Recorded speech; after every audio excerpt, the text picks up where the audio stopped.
Hello, in this video I'm going to show you how you can customize your controls on the FC24. So first of all we have to go to the settings.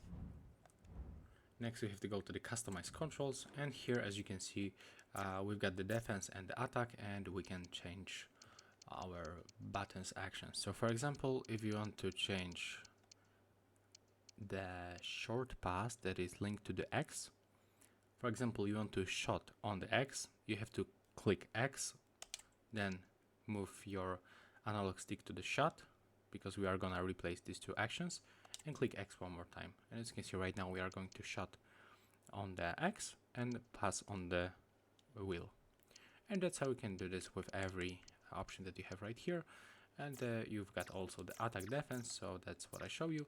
But also when you use your arrows, you can use like the two buttons, one button, custom A, custom, classic, alternate. So a couple of the options. That's all for this video. Hope you like it.